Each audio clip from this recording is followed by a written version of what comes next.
Hey, Shalom, and welcome to Wisdom and Torah Ministries. It's Rico Cortez, and I wanted to take a few minutes and talk to you a little bit about some questions that I've been asked a few times already, and I kind of want to expand on the topic due to the fact of the last year. I've been really focusing a lot on temple research and temple studies, and one of the things that I found is that within the body of Messiah, in the Hebraic roots, even Messianic Judaism, and Christianity as a whole, their understanding of temple principles and function is very limited.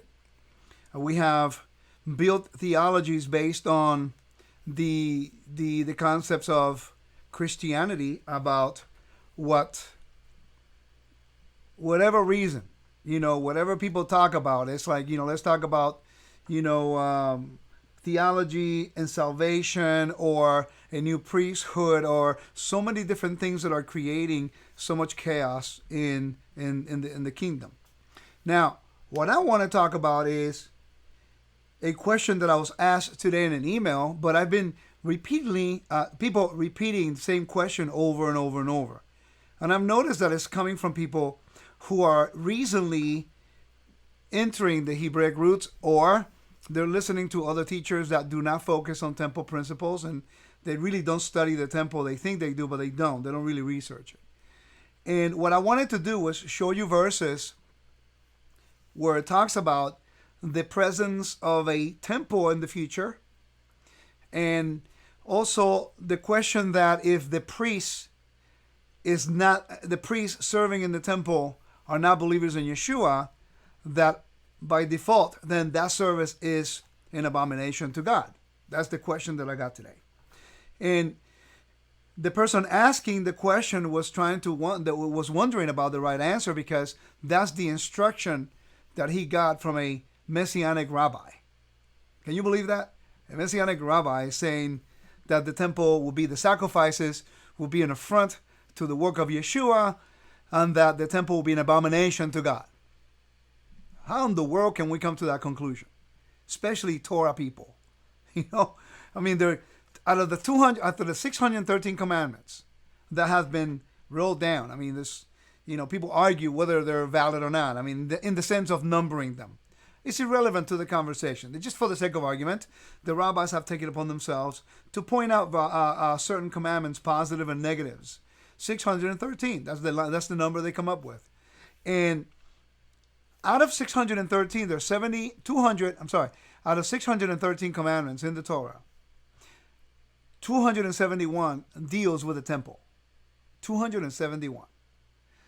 More than a third of the commandments deals with temple functions, the feast, the Sabbath, the offerings, new moon, the jubilees.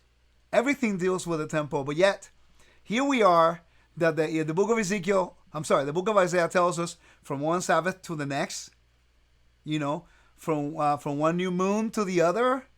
Don't we read the Bible? It tells us in Numbers chapters 28 what the requirement for the declaration of the new moon is. Let's go there. Let's go to Bamidbar, the book of Numbers, chapters 28, verse 11. Says, on the first month, on the first of the month, you are to present to Adonai a burnt offering, 2 young bulls, 1 ram, 7 flawless male lambs a year old, with 3/10 of an ephod of fine flour, mixed with oil as a grain offering, with each bull, and 2/10 of an ephod of fine flour mixed with oil as a grain offering with the ram. Now, it keeps explaining to us there in Numbers 28 verse 11 on the sacrifices that will take place during the Rosh Chodesh, the new moon. Now, Isaiah chapter 66 clearly tells us from one new moon to the next, from one Sabbath to the other. So what does this mean to us? That in order for you to have a new moon celebration, the valid one, right now we can only have a memorial, because there's not a Sanhedrin council, and there's not an altar, and there is a biblical requirement as to how you declare the new moon official. I mean, we see that in Numbers 28. You cannot declare a new moon somewhere outside of Jerusalem if the temple's standing, and you need an altar and the Sanhedrin Council in order to sanctify it. That's just the biblical protocol. That's the way it is. You and I cannot do anything about it. So, is Zechariah chapter 14. Let's go there real quick. And then I'm going to go retrace my steps and go back and quote you some verses as to the need for a temple and give you some ancient Near Eastern context for this also. Now listen, you don't have to believe me. Don't believe what I say. Go look it up. But please, if you're not really researching this stuff and studying it, do us a favor. Please take the time to research it, because it's creating havoc. It's creating confusion. And the reality is that if I ask you guys, how many levels of sin are there in the Bible, you will not even be able to tell me. And I don't mean to be arrogant at all. Please don't take it that way. That's not my intent. That's not my heart. But when I hear people talk about the sacrifices, but yet they cannot mention two or three different levels of transgression in the Bible and the penalty thereof, or the type of requirement, to bring a sacrifice in the temple. It's kind of sad that we talk about Yeshua being taking the shame and death for us, becoming as a living sacrifice, but yet we don't even understand how that works. And something's got to change. Either we consider researching and studying, because now when the anti-missionaries come around, if we continue going this line, they're going to eat us up for lunch. Because when I went to Israel in 2004, that was the biggest thing. I mean, I kept asking questions, or I kept trying to debate some of the rabbis that I was meeting, and because I thought I knew and I did not know, I was having more doubts than to my questions after they answered. And what's interesting is that half the time they were right. I was asking the wrong questions. I was presenting my thoughts based on where I came from. So I needed to re-educate myself into the proper understanding of the korbanot, the offerings. What was their purpose? What was the function of the temple? And I'm going to read you some verses that deals with that. But in Zechariah 14, what we have is the prophecy that people have to go up to Jerusalem. If we start reading in verse 16, it says, "Then all the survivors from all the nations that attacked Jerusalem will go up from year to year to worship the king." Interesting. So the king is going to be in Jerusalem. The king is going to be on his throne. The throne is his temple. And it says, Adonai's Vo'ot, to celebrate Sukkot. Wait a minute. You cannot celebrate Sukkot if you don't celebrate Passover.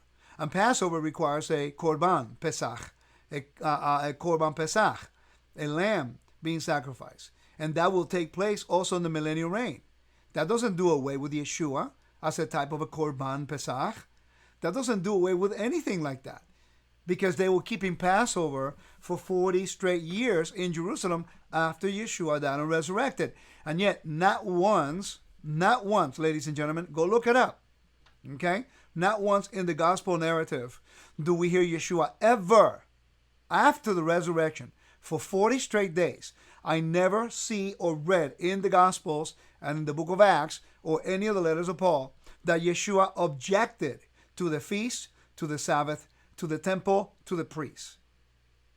So this idea and the notion that the temple service is only valid if the priest believed in Yeshua today, other than that, is irrelevant, is flawed, and is lack of research and scholarship.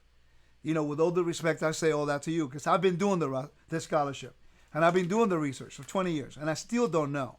And I still learn from a teacher, my teacher, Joseph Good, who's been doing this for 40 years. And even then, we keep researching. We keep looking to make sure that we are leaning on the right, riding and going on the right path, doing the right thing. We don't want to lead anybody astray. So, why do we need a temple?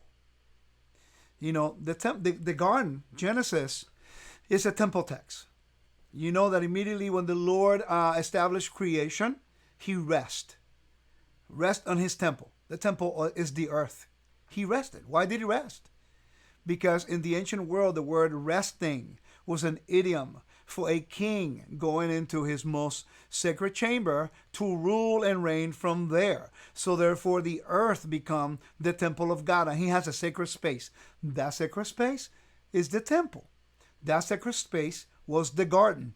And it's interesting that in 1 Kings describes the temple as a garden.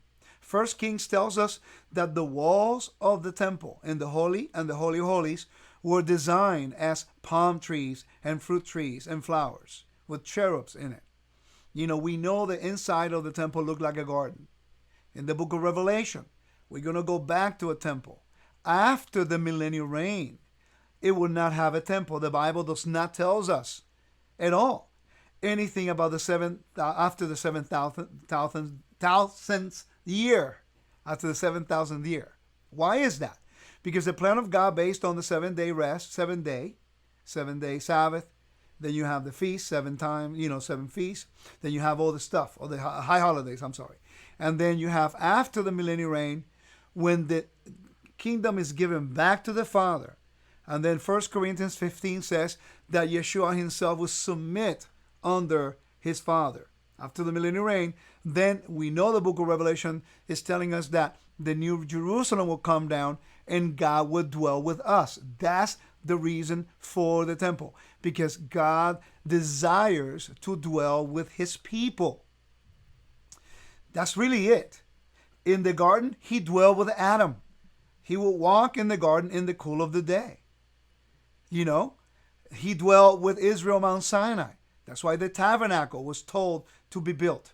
That's the house of the Lord. The Beit, Habaita, Hamikdash, the house of God. That's where he dwells. Okay? Now, is Israel as a temple? Absolutely. But just because originally Israel was supposed to be the temple, or humanity was supposed to be the temple to the presence of God, just from Genesis. Adam was supposed to be a temple, sanctified for the Lord. But sin separated him from the presence of God. From that moment on, the Creator is trying to restore his relationship with humanity. And Israel's mission is to restore that relationship. How? By showing the nations how to serve God through the service of his house. Teach them protocol. Teach them sacred spaces. Teach them holy spaces and holy places. That's how you do it. Sadly, because of a lack of understanding on the temple, and because we've come from a systems of religion that was anti-Semitic, replacement theology, never really studied the temple. Now we still have that mentality, and people bring it over to the Hebrew roots. Ask your congregation, how often do they study the temple each week? And you will be hard-pressed to find one person who studied anything on the temple that week. And if they did, they're looking at it from their own vernaculars. That's not how it works. The temple of my king is holy. His house is holy. In the ancient world, when a king was enthroned, they built a temple to his God. That was just the way it is. You read through all my books behind me on the ancient Near East, you have that. Every time that a king was enthroned, he will build a house for his God.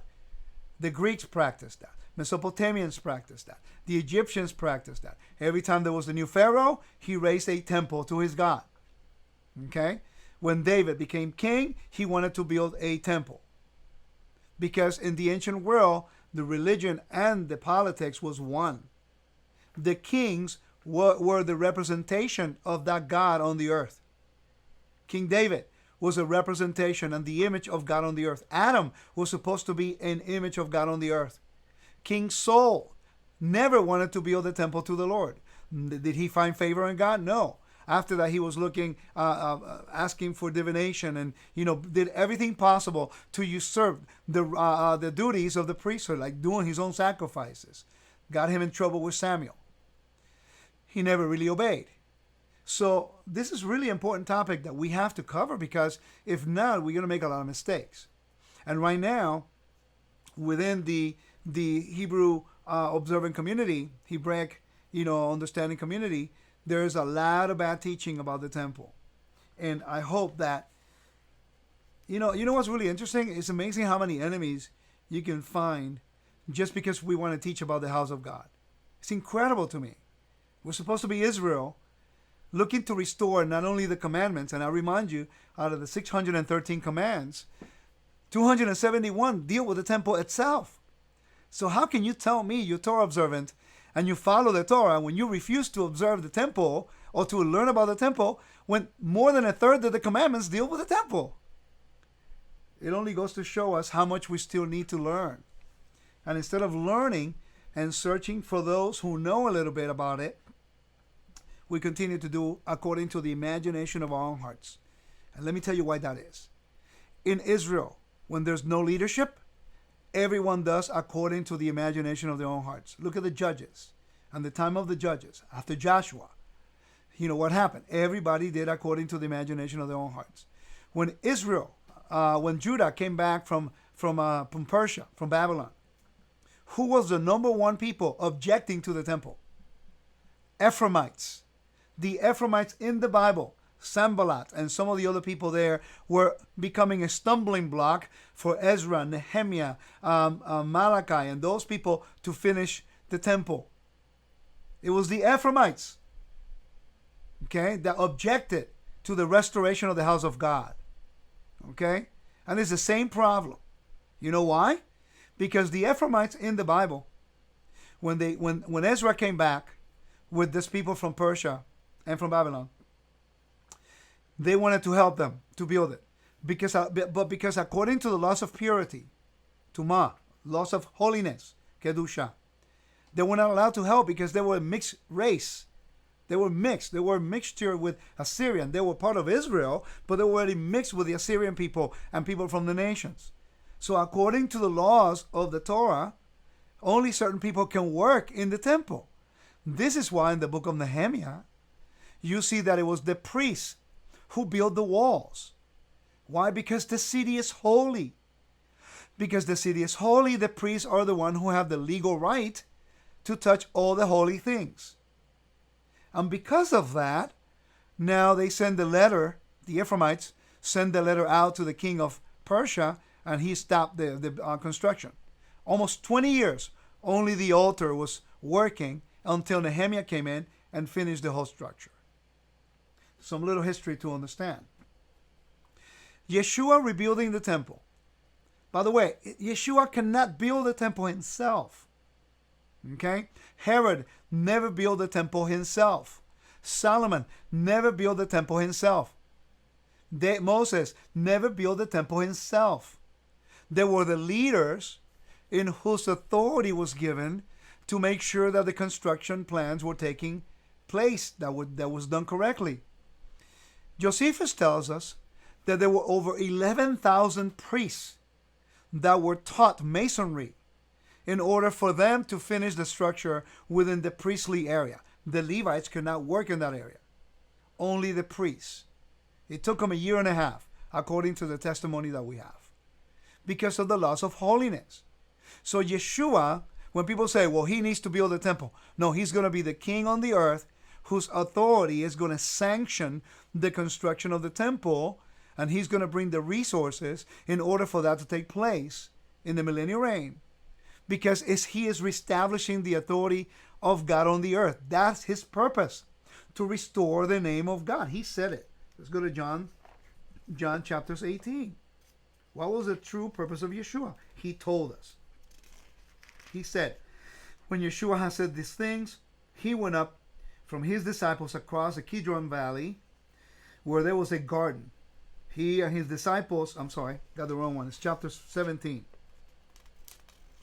It says, Yeshua spoke these things. Then, lifting up his eyes to heaven, he said, Father, the hour has come. Glorify your Son, so that your Son may glorify you, even as you have given him authority over all flesh, that he may give eternal life to all those who you have given him. And this is eternal life, that they may know you. This is what Yeshua is saying, that they may know you, the only true God. And then it says, and Yeshua the Messiah, the one whom you sent. I have glorified you on earth by finishing the work that you have given me to do. Now, Father, glorify me together yourself with the glory that I have with you before the world has come. I have made your name known to men. Therefore, Yeshua came so that all the nations will know that the God of Israel is the one true God. Now, mind you, the priesthood was corrupted, the high priesthood.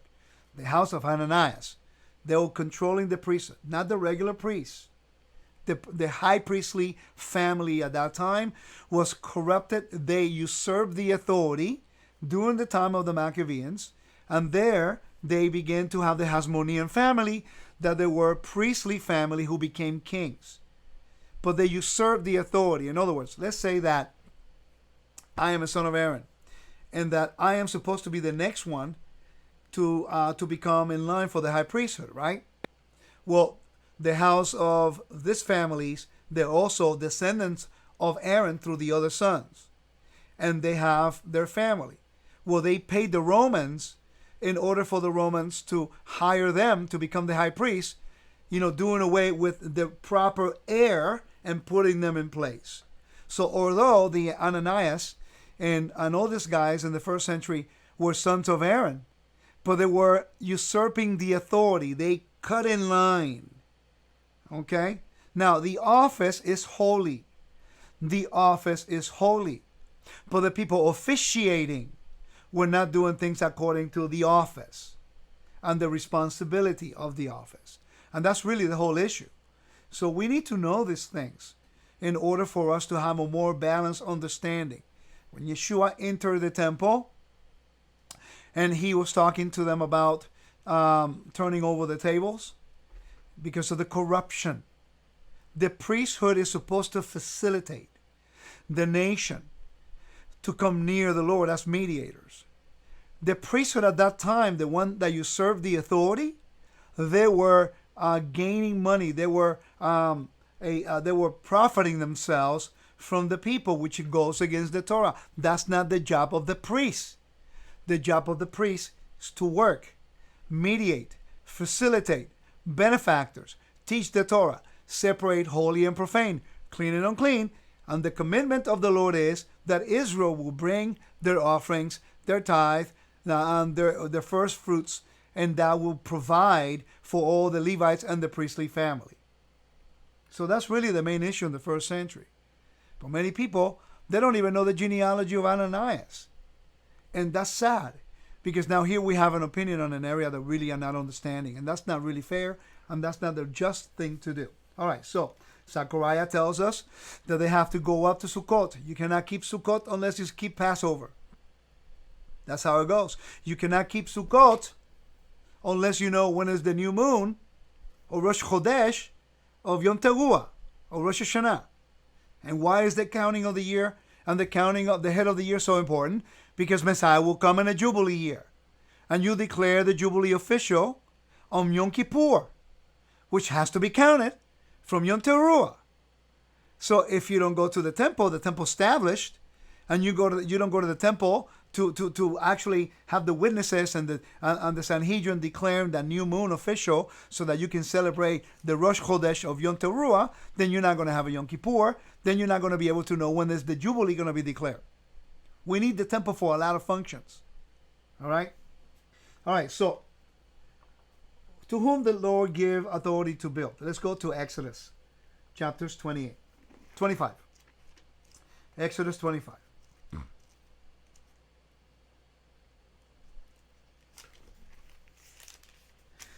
Now, I want you to notice what it says here. You're going to be reading it in the next few Torah portions. By the way, 14 chapters of the book of Exodus deals with the tabernacle. So, if you don't believe in the temple and the millennial reign, throw away those chapters. Don't even look at it. Don't waste your time.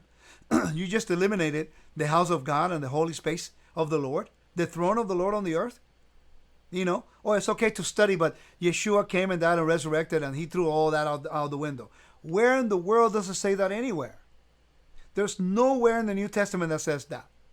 Nowhere. People are reinventing the wheel, and that's not right.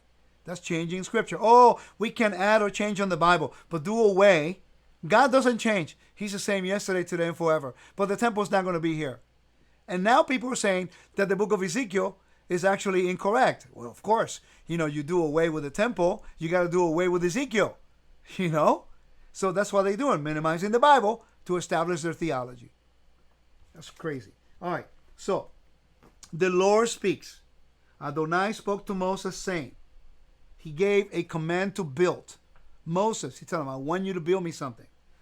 He says, tell Bnei Israel, tell all of Israel, sons of Israel, to take up an offering for me, and anyone with a willing heart, terumah, to bring an offering, a terumah. Okay? So he commanded them to bring offerings. He tells them which types. These are the contributions which you are to receive from them: gold, silver, bronze, blue, purple, scarlet. That's to build what? The tabernacle. Verse 8, it says, have them make me a sanctuary for me, so that I may dwell among them. So if you don't want the Lord to dwell among you, then don't build a temple in the millennial reign. It is still the throne of God on the earth. Just because now he has made us as Israel a temple does not do away with the fact that a temple is needed, so the nations will know that the God of Israel is true and that he is ruling and reigning from Jerusalem. Ki mitzion tetzeh Torah. Out of Zion shall come forth the Torah, because the king sits in Zion. Not in the city of David, talking about the whole city of Jerusalem on the Temple Mount. Okay? And it says, you are to make it all precisely according to everything that I show you. The pattern of the tabernacle and the pattern of all the furnishings within, just so that you make it. So the Lord is saying, build me a blueprint, tavnit. How many of you have looked at that word in Hebrew? Tavnit. That word appears all throughout here. Remember, the temple's purpose is so that the Lord may dwell among us. So do you want him to just dwell in spiritually, or you want the world to see that the Lord dwells amongst his people and within his people? And by the way, you know, the whole thing that we are not temple of the Spirit, temple of God, we're doing a good job profaning that temple. Because I guarantee you that 99% of my Christian brothers who don't study the temple, and they say we are the temple of the Spirit, and then they're eating pork and they're eating the unclean. They don't even know the difference between, moral purity and ritual purity. And I can safely say the same thing about the Hebrew roots and many in the Messianic movement. Not as a criticism, but as an observation, because I've talked to many of them. You're all with the temple of the Lord, but they do whatever they want to do, and they don't even understand the most basic principles of Kedusha, of holiness, or the laws of holiness, of purity. But then we point the finger at all the Orthodox when they want to keep the laws of purity. Temple ordained. They're doing it for the everyday life, which really doesn't apply to, because there's no temple right now. But if you say you're a temple, then you eat the right thing. You can't just have it both ways. That's not how it works. All right, so the Lord now told Moses, build me a tabernacle. Follow the blueprint. Moses, follow the blueprint. Now, if the Lord never changes, and if he's always trying to restore his people, so we have the same pattern. Israel is in the dispersion, in exile, in Egypt, oppressed among the nations. The Lord redeems them with a mighty strong hand, with a Messiah, an anointed man called Moses, brings them out of slavery, takes them to Mount Sinai, gives them permanent freedom, gives them a righteous law, and then he wants to dwell amongst his people. He sanctifies the people so that now he can dwell amongst them. That's always been the pattern, and that's not going to change. Because when Messiah returns, he's going to bring all the exiles from among the nations. And then he's going to sanctify them. The book of Ezekiel tells us that. He will sprinkle clean water on us. Okay, that's talking temple purity. And then the temple will be built so that the presence of God can be restored on the earth. So that now he can dwell among us. It's the same pattern. You reject the temple, you're rejecting the throne of God. That's simple. Okay, I'm going to keep reading verses. Ezekiel, no, let's go to Exodus 27, verse 21. Exodus 27, verse 21 says, verse 20, and you are to command all the sons of Israel that they are to bring to you pure olive oil beaten for the light, and cause the lamp to burn continually in the tent of meeting. Outside the curtain, which is before the testimony, Aaron and his sons will set it in order to burn from evening to morning before the Lord. It would be a statute forever throughout their generations on behalf of the children of Israel. Well, okay. Well, Rico, that cannot be kept today because there's no temple. Absolutely, I agree with that. And many people say, well, the word forever doesn't really mean forever. You're right. It's a set time. Absolutely. But when you look into ancient Near Eastern history, you know really quickly that in the ancient world, when a king made a decree, no one can change that decree. It's a legal decree by a king. Now, just like we saw the president pass an executive orders annulling the previous president's decrees that he established or laws. Okay, because that president is no longer officiating, is no longer valid. For you to say there's no temple, or that there will be no temple in the millennial reign, you are saying that God himself has to die. That the Father has to die. Because it was the Father who made the decree that the temple was needed on the earth. Because yes, it's a set time. Le'olam, like some people say. Yes, as long as the king lives. Because the king lives forever. Whatever he established in creation has to all the way to the end. Has to go all the way to the end. You know, so once the king makes a decree, not even the king can break that decree. So by you and people saying that the temple is no longer needed, that is I've heard people say that the temple will be an abomination to God when it was God himself who told people to build it. That's the high level of ignorance to the temple. And that's dangerous. Because when you touch that altar, you're messing with the authority of the Lord. That's why Hanukkah is so important. Because Hanukkah is the dedication of the altar. The dedication of the authority of God on the earth. They celebrated it as if they would Sukkot. Why? Because they couldn't celebrate Sukkot for 3 years. So they rejoice. But it takes 7 days for the altar to be official. Okay? So that's why we have to celebrate Hanukkah, not for the tradition of the oil, but because of the rededication. Hanukkah is actually found in the Bible. Okay? It means dedication.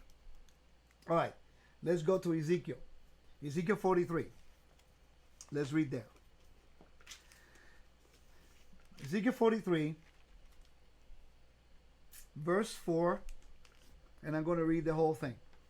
Verse 4 to verse 12. It says, pay attention to this. It says, then the glory of the Lord came into the house. Let me read from verse 1, because if that Ezekiel temple is an abomination, oh, by the way, the Herod's temple, which is only called Herod's temple because he was the king of Israel at that time. But he could not go anywhere in the courts of Israel. He was not, because he was not part of the line of David. So he put in all the resources necessary to establish the whole Temple Mount as the location, expanded to the north, to the west, and to the south of the Temple Mount.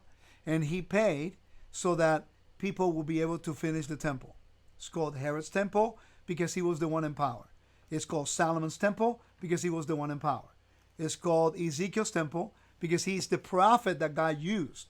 So think about this. Listen to the words. It says, then he led me, verse 1 of chapter 43. Then he led me to the gate, and the gate looking east. Behold, the glory of God of Israel was coming from the east. Now remember, how can the glory of God dwell in an abomination of God? Okay, it can't. Because if we understood laws of purity, nothing impure, morally impure, can have any connection with the holy. This is the kavod, the presence and the glory of God. So if the third temple is going to be profane and an abomination, then why would the glory of God be in it? Okay? It says, the glory of God of Israel was coming from the east. His voice was like the sound of many waters. The earth was radiant with his glory. The appearance of the vision that I saw was like the vision that I saw when I came to destroy the city. The visions were like the vision that I saw in the river Chebar. So I fell on my face. Then the glory of Adonai came into the house by way of the gate facing east. That's the Nicanor gate. So now the glory of the Lord, when somebody says the temple's an abomination, that third temple How can you explain the glory of the Lord within it if it's an abomination? By the way, nowhere in this chapter there's a prerequisite that any of these priests need to believe in Yeshua to do their office. Now, I'm not minimizing the fact that I would like for all of Israel to recognize Yeshua as Mashiach. Trust me, in the millennial reign, they will recognize him as the Messiah, because he's the one coming in the clouds of heaven. All right. So it says, then the glory of Adonai came into the house by way of the gate facing to the east. The Spirit, the Ruach, took me up and brought me into the inner court. Then behold, by the way, Ezekiel could be there because he was a son of a priest. But that was a vision, okay? But it's not breaking Torah because he's a priest. Even in the vision, they were following protocol. Now, then I heard someone. No, I'm sorry. Verse 5. The Ruach took me up and brought me into the inner court. Then behold, the glory of the Lord filled the house. How many times have you seen the glory of the Lord filling the house in those verses? Fill the house. The word house is the temple. It says, then I heard someone speaking to me from the house, while the man was standing beside me. He said to me, Son of man, this is the place of my throne. It's in the Bible, folks. Ezekiel 43. This is the place of my throne, the place of the soles of my feet, where I will dwell in the midst of the sons of Israel forever. The house of Israel will no longer defile my holy name. Isn't it the house of Israel saying that the temple is no longer needed? You're defiling his throne. You are defiling his name by the actions and the things that we are saying. Okay? Neither they nor their kings, but by their prostitution, or by the corpses of the kings and their high places. Whatever they set the threshold next to my threshold, and the doorpost next to my doorpost, with only a wall between me and them. They defile my holy name and their abominations that they committed. So I have finished them off in my fury. Now let them put away their prostitution and their corpses of their kings far from me. Then I will dwell among them forever. Now, verse 10 to verse 12 is extremely important for our conversation today. You, son of man, describe the house to the house of Israel. The house is Habaita. The house is the temple, the Beit HaMikdash. To whom are we supposed to present it to? To you, house of Israel, because you have neglected to study the weightier matters of the Torah. We have no idea about holy and profane, clean and unclean, and it's time to learn. Stop to criticize the things that you don't understand. Let's not make the same mistakes Israel made in the wilderness and that Ephraimite did when the temple was being restored in the time of Ezra and Nehemiah. We are repeating the story over again, and it's not going to be good for those who turn against the house of my king. So he tells us, he says, describe the house to the house of Israel, so they will be ashamed of their iniquities. Let them measure accurately. If they're ashamed of all that they have done, sketch out the house for them. Now, what has Israel done? The house of Israel. In the time of Jeroboam, they changed the feast from the 7th to the 8th month. Is there people changing calendars? I submit they are. They're changing the priesthood from the Levites and the Kohanim to just anybody in the northern kingdom. Is that happening today? I submit there is. They are changing the temple location from Jerusalem to Tel Dan and also from Bethel. Are they changing the temple location today? I submit they are. It's exactly the same pattern being repeated over and over. And here God is telling us to the prophet Ezekiel, for us to be ashamed of our iniquities, to repent and return, to measure the house, everything within it, so we will learn to be ashamed of profaning the name of God in his house. Because all he wants to do, ladies and gentlemen, all God wants is to dwell with us. He wants to be among us, rejecting his house. We are all a temple, yes, but how can we have him dwell with us if we don't even know how to walk in the standards of holiness that the temple is supposed to teach us? How would you have a gauge, an idea of what holiness is, if you don't study how holiness was understood in the temple courts? The protocol of the service, prayer, obedience to the feast and the commands. It continues and it says, let them measure accurately. If they are ashamed of what they have done, sketch out the house to them, its layout, its exits, its entrances, its complete design, with all the ordinances and all its laws. Write it down in their sight, so that they may observe its complete design, tafnit, blueprint, and all its ordinances to do them. This is the Torah of the house. The text says, this is the law of the house. What is the most neglected command biblically today? The study of the house, which is a direct command given by prophecy to Ezekiel from the Creator. And it says, this is the law of the house. The whole territory around it, on top of the mountain, will be most holy. Behold, this is the law of the house. Now, I think that's quite clear, but sometimes we have to keep reading to get more information. I'm going to read from Ezekiel 44, verse 4 to verse 23. We need to read these because, again, I challenge anybody who can find anywhere in the commandments that tells us that in order for the priest to officiate in the holy service of the temple, it is a requirement to believe in Yeshua. Now, again, I know that the Bible tells us, however, that in the book of Acts, chapter 6, I think it's chapter 7, verse 6. It says, no, chapter 6, verse 7. The word of God kept on spreading, and the number of disciples in Jerusalem greatly multiplied. Even a great number of the priests were becoming obedient to the faith. Many great number, but it doesn't mean that every single one of them believe in Yeshua. That means that there were believers in Yeshua in the first century in the temple, and non-believers in Yeshua as the Messiah officiating in the temple in the first century.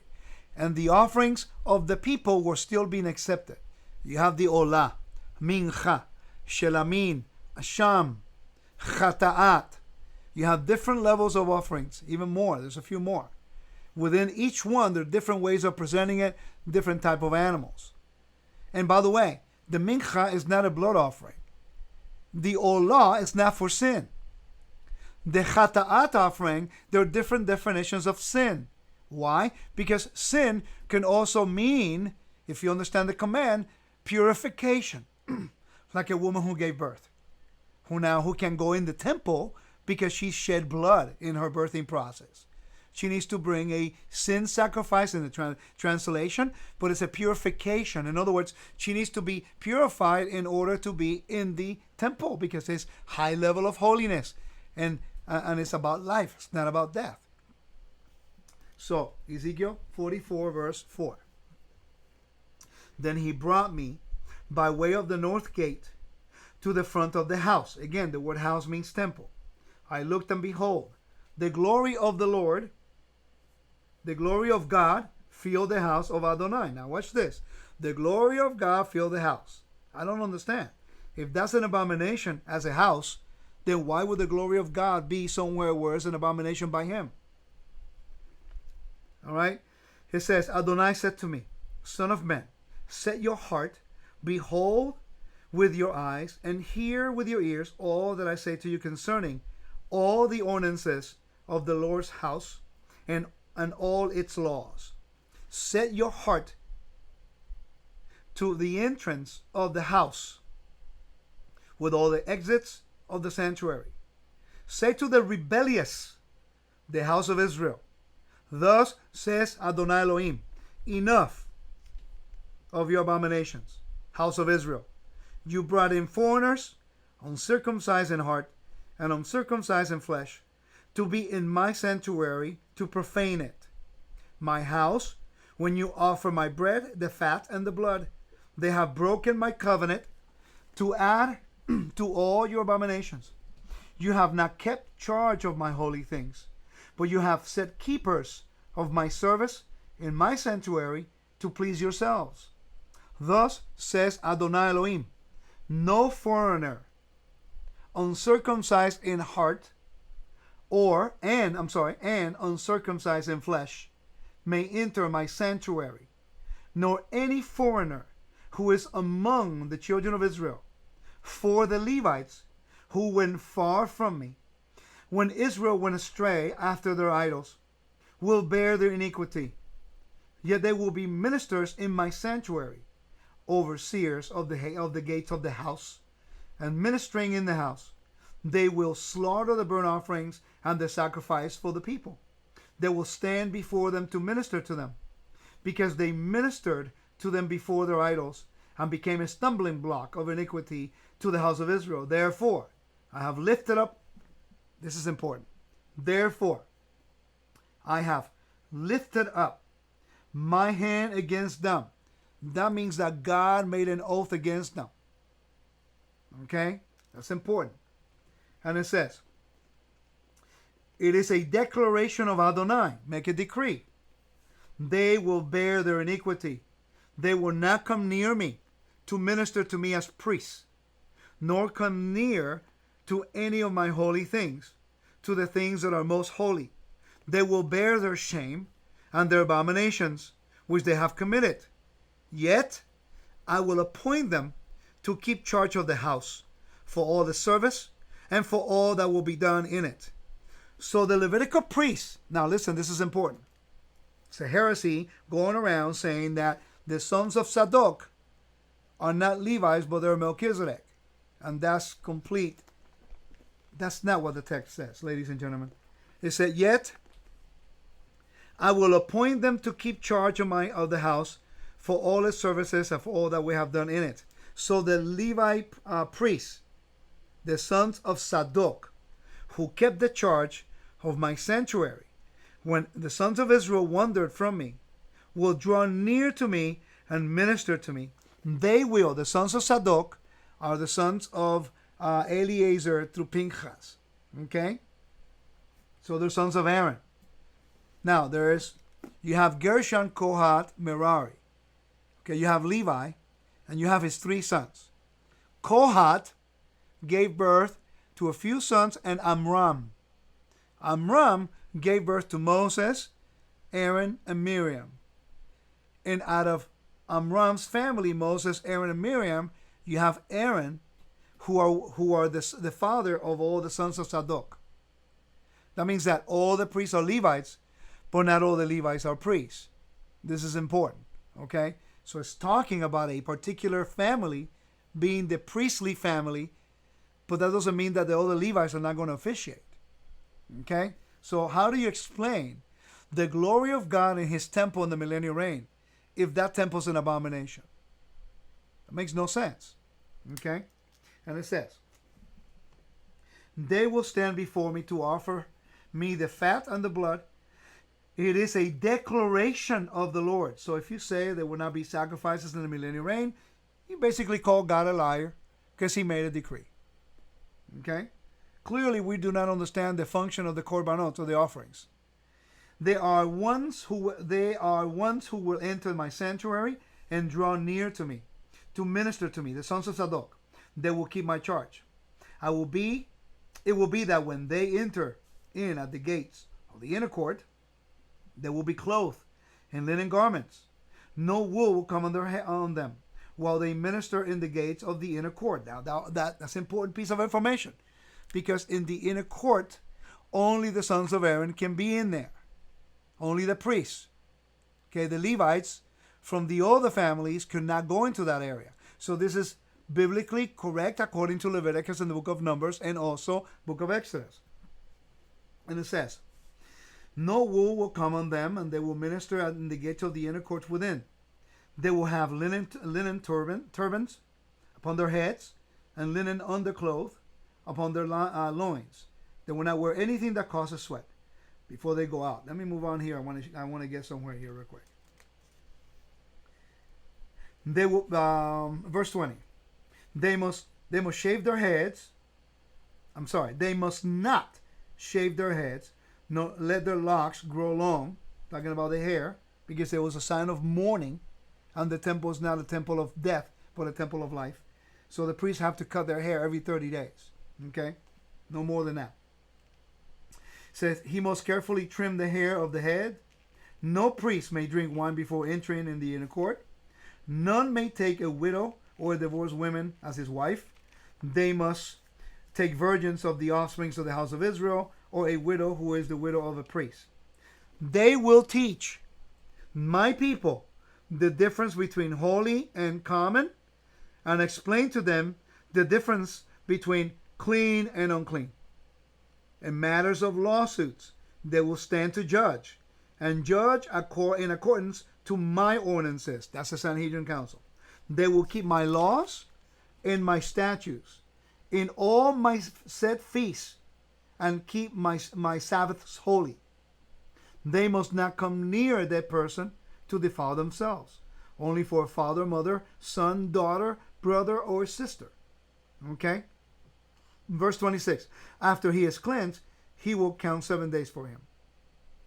On the day he goes into the sanctuary, into the inner court to minister in the sanctuary, he is to offer his sin offering. It is a declaration of Adonai. A declaration of Adonai.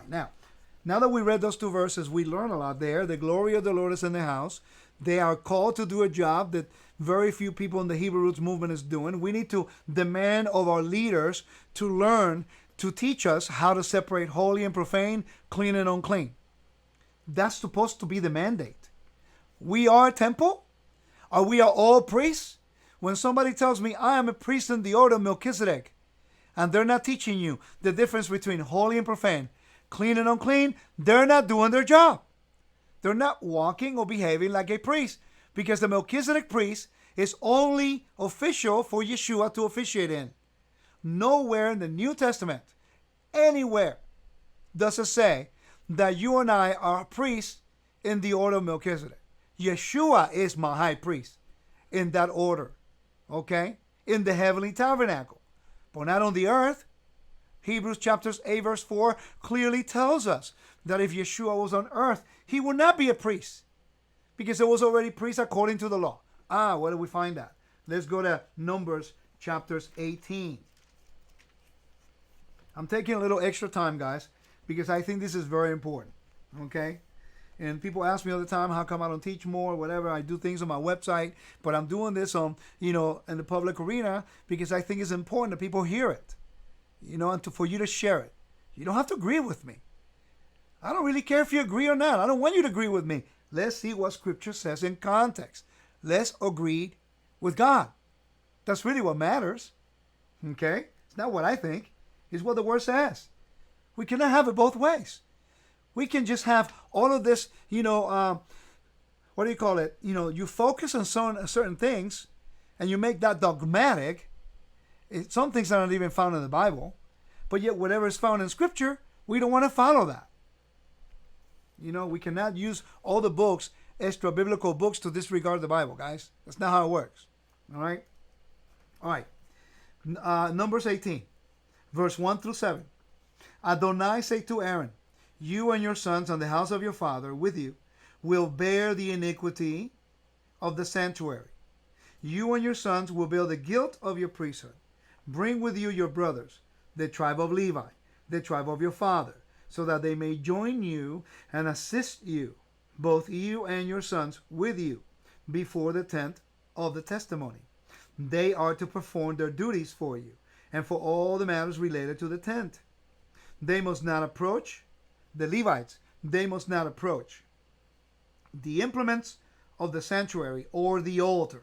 Otherwise, both the priests, you, and they, the Levites, will die. So if you say you're a priest in the order of Melchizedek, I would love for you to go into an altar and try to do the service. Because at that moment, you're guilty of encroaching on the sancta. Okay? Because the Lord gave that duty to the priest. Right? Now, verse 4. They are to team with you. The Levites are to team with the priests and attend to the tent of meeting for all the service of the tent. But no unauthorized person may intrude upon you. So you are to attend the sanctuary and the care of the altar, so no further wrath will fall upon Bnei Israel. Let me ask you a question. The Bible is quite clear. When Yeshua resurrected, you never saw any of the disciples just rushing through the temple, go saying and teaching that Yeshua died and resurrected and that the temple was invalid. On the other hand, Acts 21, verse 20 to verse 26, we have James, the brother of Yeshua, telling Paul to do a Nazirite vow, which, by the way, included 3 animals per person. He paid for 3 persons and him. Okay? So now we have 15 animals that Paul paid for, plus the unleavened cakes. And you need to go through a process of a ritual cleansing, and you have to do a vow, which is minimum 30 days. You have to go to the northern wicket, north of the Nicanor gate, and then once you do that, you have to present your hair in the Nazarite chamber on the southeastern corner of the court of the women. Why would James tell Paul to do a Nazarite vow? Why would he tell him to do a Nazarite vow if that's an abomination? I don't understand it. I think that we're missing a lot of instruction on the temple. And I know that this is the main topic I talk about all the time. Temple, temple, temple, temple, temple, temple. Because we are commanded to do it. It's a command. We're so zealous about everything else, but the temple is the throne of our King. Is the house where he wants to dwell in. You would think that we would be grateful that we have been called from among the nations, that we have been cleansed, that we have been sanctified, we have been grafted into Israel, so that now we can participate in having the mission to let everybody know that God is just, he is true and righteous, and that someday his throne will be established again on the earth. But we continue to refuse to accept the instructions of the Lord. Verse 5. You are to attend to the sanctuary and the care of the altar, and no further wrath will fall on the sons of Israel. See, I have personally taken, listen to this, the Lord speaking here. See, I have personally taken your kinsmen, the Levites, from among the children of Israel as a gift for you and your sons with you, dedicated to the Lord to serve in the work of the tent of meeting. But you, the priests, and your sons with you are to maintain your priesthood for everything pertaining to the altar and inside the veil, peroket. I am giving you, it's a gift, I am giving you the ministry of the priesthood as a gift. Have you ever studied ancient Near Eastern concepts of a grant covenants?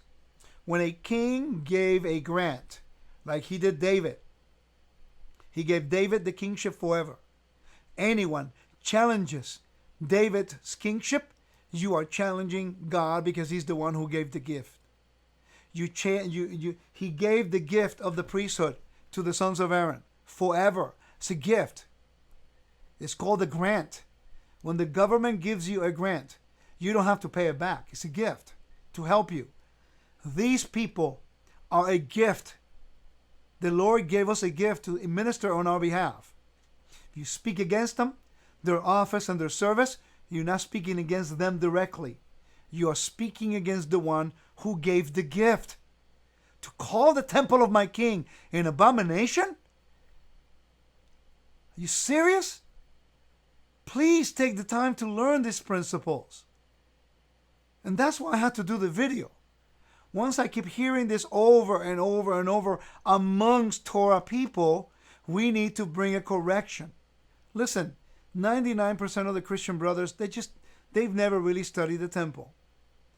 So let's just pray to the Lord, has mercy on the ignorance of the knowledge of the temple. But we should know better. We celebrate the feast. We observe a lot of the commands. We need to know better. We need to go to a higher standard. We cannot take those things that are holy. The house is holy. The temple is kadosh. It's holy. It's the throne of God. Do not speak against it, please. You're speaking against God himself. It says, verse 7, but you and your sons who are with you maintain your priesthood from everything pertaining to the altar. I already read that. Okay? So, I'm almost done, guys. Give me 1 second. I have a few more verses I need to read. It says in verse 8, Adonai said to Aaron, see, I have given you charge over all my offerings, all the sacred things from the sons of Israel I have given to you as set aside for you and your sons as a permanent share. You are to have part of the permanent, all the most holy things that is kept from the fire. So from there it keeps going. I'm going to read now Numbers 8. Numbers 8. By the way, I will repeat this message again. It's going to be on my website, wisdomandtorah.com. Please come study with us, okay? I mean, it's a lot to learn. We're studying together. Now, in chapter 8, verse 10, the Lord says this. I'm going to read verse 8, okay? Verse 9. Bring the Levites before the tent of meeting and gather the whole community of the sons of Israel. Bring the Levites before the Lord. The sons of Israel will lay their hands on the Levites. That's an anointing. It's a laying on the hands. And Aaron will present the Levites before the Lord as a wave offering. They already been, it's a gift. They've been set aside. They have even been presented as a wave offering. No one can do away with them, okay? And it says,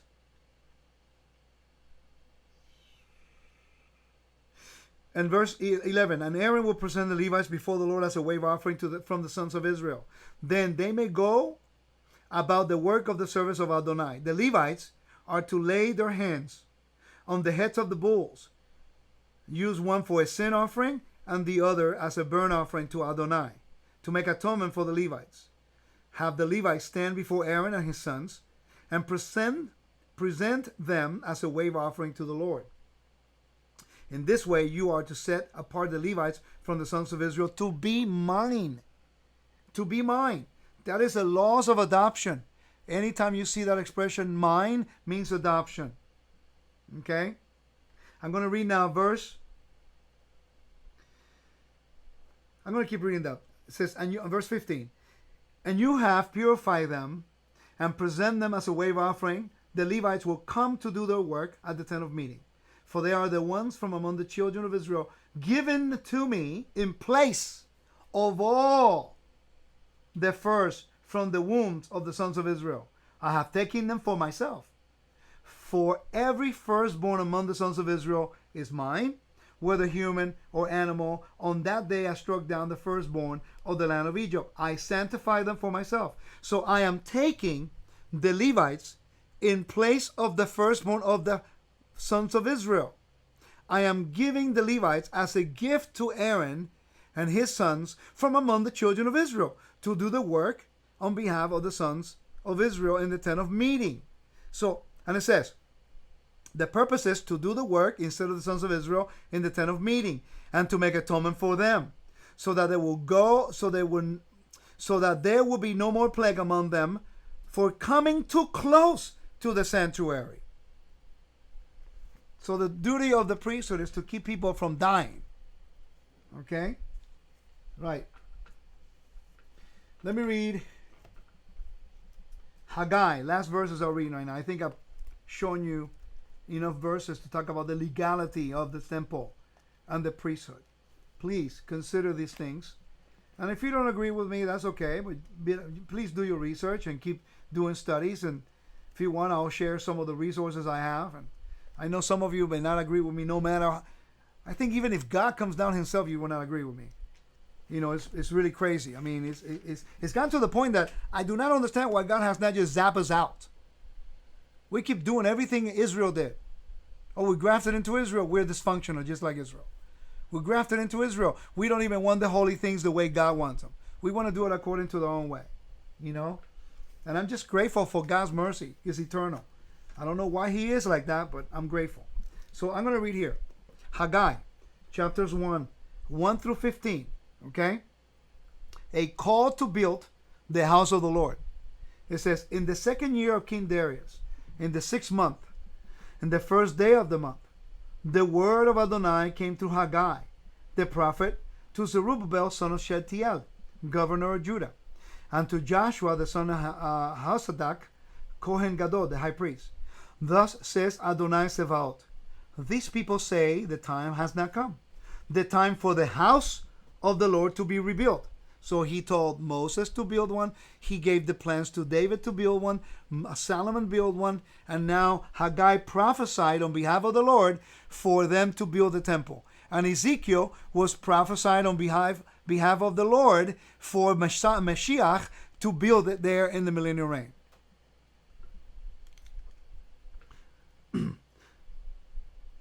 Then the word of Adonai came through Haggai the prophet. It is time for you yourselves to dwell in your paneled houses, while this house lies in ruins. But now thus says Adonai Sevaot, set your heart on your ways. You sowed much, but bring in little. You eat, but are never satisfied. You drink, but not enough to get filled. You put on clothes, but no one is warm. And whoever earns wages works for a full bag of holes. Thus says Adonai Sevaot, set your heart on your ways. Go up to the hills, bring wood, and build a house. Then I will delight in it, and I will be glorified, says Adonai. You have looked for much, but indeed there is little. What have you brought home? I have blown away. Why is this?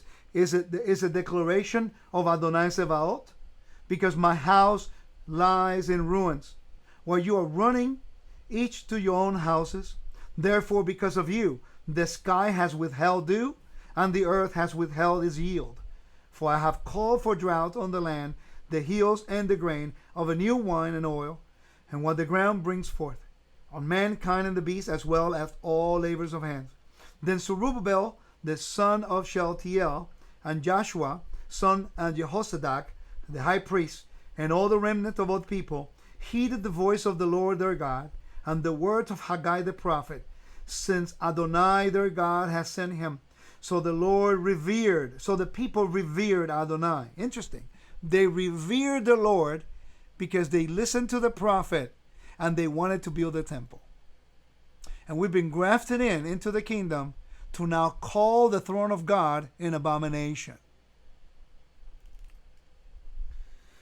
Then Adonai stirred the spirit of Zerubbabel, son of Shealtiel, governor of Judah, and the spirit of Joshua, son of Jehozadak, the high priest, and the spirit of all the remnant of Israel. And they came and did work on the house of Adonai Sevaot, their God, on the 24th day of the 6th month in the 2nd year of the king Darius. And then the glory of the Lord came to the house. Ladies and gentlemen, I'm doing my part. I'm doing my best to encourage you to study this area that is so lacking in the movement. And when somebody starts saying an abomination that if their sacrifices, that the blood of Yeshua is null and void, ladies and gentlemen, the book of Hebrews is about Yom Kippur. It's not about the daily sacrifices. It's completely different. Okay? It's about Yom Kippur in the heavenly realm. Then why were they doing the service for 40 years after Yeshua died and resurrected? Yeshua not once, never for 40 years after Yeshua died and resurrected did he even told any of the disciples to stop going to the temple and to stop bringing the offerings. Not once. So I submit to you that we are the problem. That I repent. Me and my house, we have sinned against the Lord. And it's time for us to return to him, to be aware of our shame, of our iniquities, to be ashamed of our iniquities like Ezekiel says, and to begin to teach on the temple. Start sharing what is holy and profane, clean and unclean, so that the name of the Lord, his house, his throne, will never be shamed again by us. The nations will do that. But why should us be shaming his name, his house, and his holiness? Is it because of our own ignorance of understanding certain things? Please, Israel, return to the ancient path. Consider your ways and return to the God our Maker. Study his house, his beautiful house. You will be blessed because the moment you study his house and you teach about the holy and profane, clean and unclean, you are letting everybody know who your king is and that his throne is holy. And then you want to let everyone know that the house is for the purpose so that our king will dwell with us again. Lord bless you and keep you guys. Thank you so much for joining. And I pray that this short teaching, I was just sitting there reading some emails, and the questions was asked in one of the emails, and I felt compelled to come and record this. And I pray that it's a blessing to you. And don't believe what I say. Go back and verify it.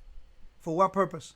So that the name of our King will be exalted and will be praised and worshiped and honored the way he deserves. Amen.